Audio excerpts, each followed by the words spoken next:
Я вкратце хотел бы рассказать о деятельности фонда по медиапроектам. И фонд очень активно продвигает медиаинформационную грамотность в системе школьного образования. Была утверждена концепция медиаинформационной грамотности в системе школьного образования, которая была одобрена ученым советом Кыргызской академии образования и одобрена Министерством образования. Я считаю, это очень большой успех для продвижения медиаграмотности в Кыргызстане. Тем самым мы видим поддержку со стороны государственных органов, мы понимаем, что они осознают очень важность этого процесса, и мы надеемся, что с поддержкой их госорганов мы сможем и дальше эффективно продвигать уроки медиаграмотности в системе школьного образования.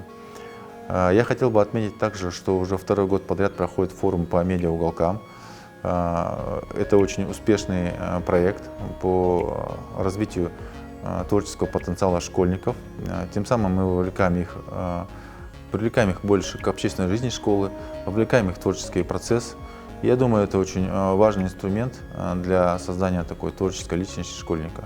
И немаловажная роль в этом процессе, конечно, роль педагогов, роль учителей, которые направляют и мотивируют своих учеников создавать новые продукты, такие как медиауголки. На самом деле для меня было очень интересно, что медиауголок сейчас создается на базе Инстаграма. То есть это очень интересная площадка для того, чтобы школьники рассказали о своей школьной жизни, о проблемах, которые могут быть в школах, как они их решают, как они достигают, о своих успехах.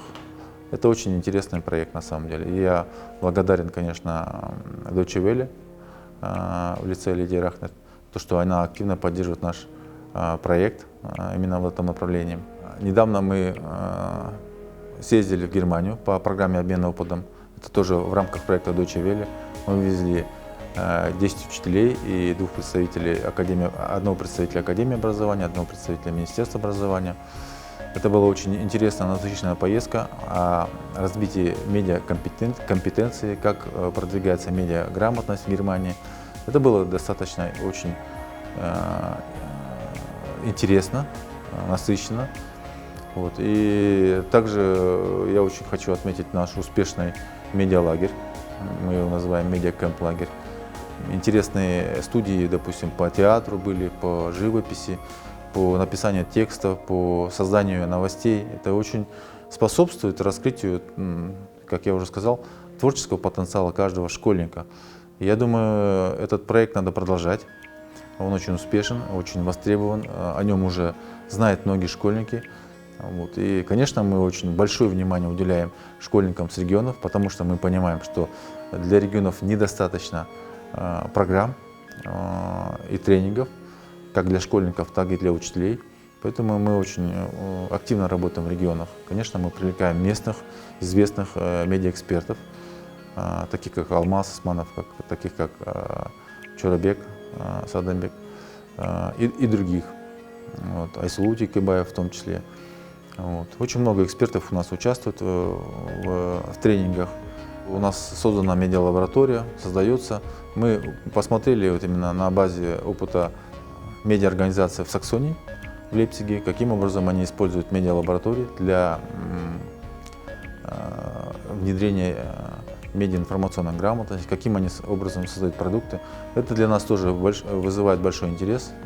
И я думаю, в будущем мы будем более активно использовать медиалаборатории в качестве инструментов, в качестве площадки, где школьники могли бы приобретать навыки, как им создавать аудио, видео, монтаж, каким образом написать сценарий, тексты и так далее. Я думаю, только таким образом мы можем достичь тех целей и задач, которые стоят у нас у фонда. И дети очень много проводят времени в интернете. Это действительно становится проблемой, вообще мировой проблемой. И здесь мы должны, конечно, детям дать инструменты, каким образом они смогут себя обезопасить в интернете, каким образом они могут действительно через развитие критического мышления анализировать, оценивать и действительно получать ту нужную информацию, которая им реально нужна. И действительно только через развитие медиаинформационной грамотности мы можем, как я уже сказал, достичь более развитой личности школьника, студента или гражданина.